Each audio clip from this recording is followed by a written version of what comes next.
안녕하세요. 한 단어 속에 숨겨진 다채로운 의미를 파헤쳐 보는 시간입니다.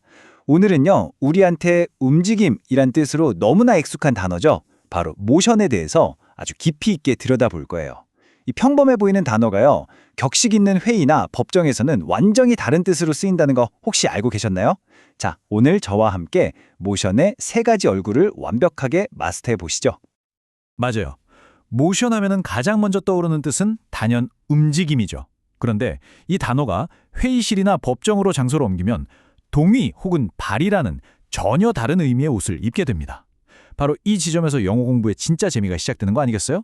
지금부터 이 단어가 어떻게 세 가지 다른 상황에서 각각 다른 뉘앙스로 쓰이는지 기초부터 차근차근 아주 쉬운 예문과 함께 살펴보겠습니다. 자, 그럼 첫 번째 파트입니다. 가장 기본이 되는 물리적인 움직임으로서의 모션부터 시작해 볼게요.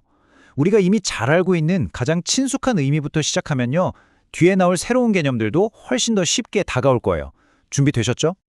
첫 번째로 만나볼 표현은 put in motion입니다. 이걸 그냥 시작하다라고만 생각하면 좀 아쉬워요. 이 표현에는요, 이미 다 짜여진 계획이나 어떤 시스템에 멈춰있던 톱니바퀴를 드디어 굴리기 시작했다는 아주 역동적인 느낌이 담겨 있거든요. 그러니까 정지 상태에 있던 무언가를 의지를 가지고 딱 하고 작동시키는 그 첫 순간을 강조하는 거죠. 멈춤에서 활동으로의 전환, 이 이미지를 꼭 기억해 주세요.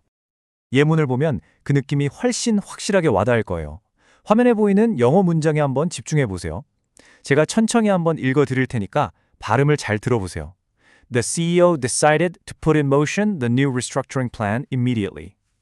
자, 한국어 해석을 볼까요? CEO는 새로운 구조조정 계획을 즉시 시작하기로 결정했다. 이처럼 어떤 계획을 실행에 옮기는 바로 그 순간을 콕 집어서 표현할 때 아주 유용한 표현입니다. 자, 다음은 in motion입니다. 방금 전에 배운 put in motion이 기차를 출발시키는 그 행위 자체였다면요, 이번 in motion은 기차를 이미 신나게 달리고 있는 상태를 묘사하는 거예요. 즉, 어떤 과정이 이미 활발하게 진행 중이라는 그 상태에 초점이 맞춰져 있다는 게 핵심입니다. 이 미묘한 차이가 예문에서 어떻게 나타난지 한번 확인해 볼까요? 다시 한번 화면의 영어 문장을 제가 천천히 읽어 드릴게요. 집중해서 들어보세요. Once the legal process is in motion, it is difficult to stop it quickly. 한국어 뜻은 이렇습니다. 법적 절차가 일단 진행 중이면 그것을 빠르게 중단시키기 어렵다. 이미 시작돼서 계속 굴러가고 있는 그 상태, 그 느낌이 확실히 전달되시죠? 좋습니다. 기본 개념은 이제 확실히 잡았으니까요. 이번엔 과학과 기술이라는 조금 더 전문적인 분야로 한번 넘어가 볼게요. 이 움직임이라는 핵심 아이디어가 이런 분야에서는 또 얼마나 흥미롭게 활용되는지 같이 한번 보시죠. 과학 분야에서 perpetual motion이라는 개념이 있어요. 우리말로는 영구 운동이라고 하는데요. 말 그대로 외부에서 에너지를 주지 않아도 영원히 스스로 움직이는 그런 기계를 상상하시면 돼요. 물론 이건 연력학 법칙에 어긋나기 때문에 실제로는 불가능한 어디까지나 상상 속의 이론적인 개념이라는 점이 중요합니다. 이 개념은 과학 관련 글에서 심심치 않게 등장하곤 하죠. 예문을 같이 한번 볼게요. 제가 천천히 읽어보겠습니다. The search for perpetual motion machines violated the laws of thermodynamics. 한국어 해석은 이렇습니다. 영구 운동 기계에 대한 탐구는 연력학 법칙을 위반했다. 이처럼 어떤 과학적인 한계를 설명할 때 아주 정확하게 사용된 예시라고 할 수 있겠네요. 자, 이번엔 우리 일상생활과 아주 가까운 기술 용어예요. 바로 모션 센서, 동작 감지 센서입니다. 아마 다들 아실 거예요. 현관이나 복도에 사람이 지나가면 저절로 불이 탁 켜지는 거예요. 바로 그겁니다. 특정 구역 안에서 물리적인 움직임, 모션을 감지해서 불을 켜는 것과 같은 어떤 반응을 일으키는 전자장치인 거죠. 정말 실용적인 예시죠. 화면의 문장을 한번 천천히 따라 읽어보세요. The outdoor lights are controlled by a motion sensor to save electricity. 해석은 다음과 같습니다. 실외 조명은 전기를 절약하기 위해 동작 감지 센서로 제어된다. 여기서 모션은 우리 생활을 편리하게 해주는 자동화 기술의 핵심 의미로 쓰였다고 볼 수 있겠네요. 자, 드디어 오늘 내용의 하이라이트에 도착했습니다. 눈에 보이는 물리적인 움직임이라는 단어가 어떻게 회의나 법정에서는 눈에 보이지 않는 제안이나 발의라는 추상적인 의미로 멋지게 도약하는지 그 놀라운 변화의 과정을 저와 함께 따라가 보시죠. Make a motion. 이건요, 회의에서 어떤 안건을 공식적으로 제안하는 행위를 말해요. 여기서 제일 중요한 키워드는 바로 공식적으로입니다.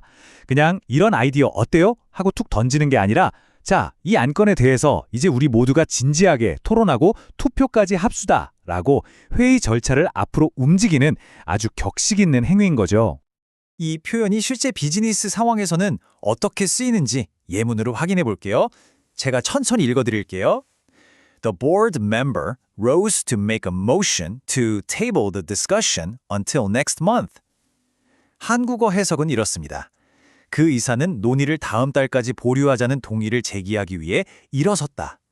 말 그대로 회의의 흐름을 새로운 방향으로 움직이는 행위, 바로 그 자체인 겁니다.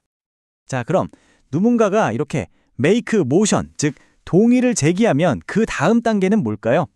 바로 second motion이 필요합니다.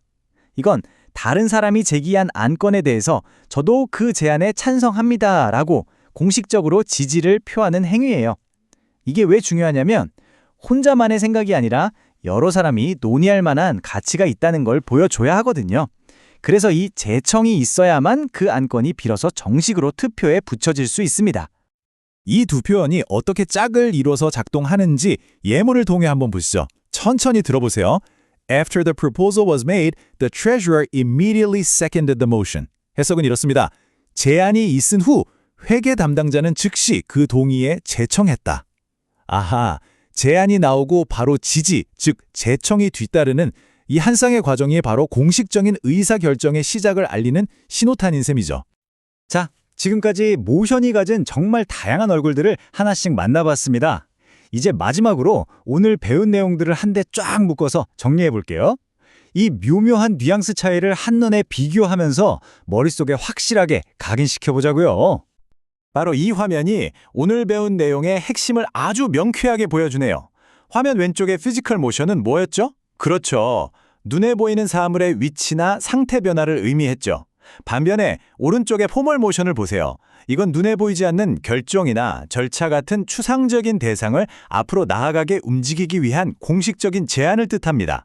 결국 둘 다 무언가를 움직인다는 공통점이 있지만 그 대상이 물리적인 것이냐 아니면 추상적인 것이냐에 따라서 의미가 완전히 달라지는 거예요. 그럼 비슷한 다른 단어들하고는 어떻게 다를까요? 이게 또 헷갈릴 수 있거든요. 이 표를 보면서 제가 하나씩 짚어드릴게요. 모션은 주로 과학이나 법률처럼 좀 격식 있는 맥락에서 쓰이는 움직임이나 제안을 말하고요. 반면에 무브먼트는 훨씬 더 일반적이고 일상적인 물리적 이동을 폭넓게 가리키는 말이에요. 마지막으로 프로포절은 모션보다는 덜 공식적인 그냥 일반적인 아이디어나 계획 제안을 의미하죠. 이 세 단어를 가르는 가장 중요한 기준, 바로 격식의 정도라는 거 꼭 기억해 주세요. 그래서 우리가 오늘 배운 이 미묘한 뉘앙스 차이를 아는 게 도대체 왜 중요할까요? 그건 바로 이런 전문 분야에서 훨씬 더 정확하고 깊이 있는 소통이 가능해지기 때문이에요. 과학 분야에서는 연구운동 같은 개념의 한계를 이해할 수 있게 되고요. 비즈니스 회의에서는 동의와 제청을 통해 의사결정 과정에 직접 참여할 수 있게 되죠. 또 기술적으로는 동작감지 센서의 원리를, 법률적으로는 기각 신청 같은 절차를 제대로 이해하는데 정말 필수적인 지식이 되는 겁니다. 움직이는 작은 원자에서부터 회의 전체의 방향을 움직이는 하나의 아이디어에 이르기까지 결국 모션이라는 단어의 핵심은 변화를 만들어낸다는 점입니다. 오늘 우리가 함께 살펴본 모션처럼 우리가 이미 다 안다고 생각했던 다른 단순한 단어들 속에는 또 어떤 깊고 놀라운 의미가 숨어 있을까요? 한 번쯤 생각해 볼 만한 질문인 것 같습니다.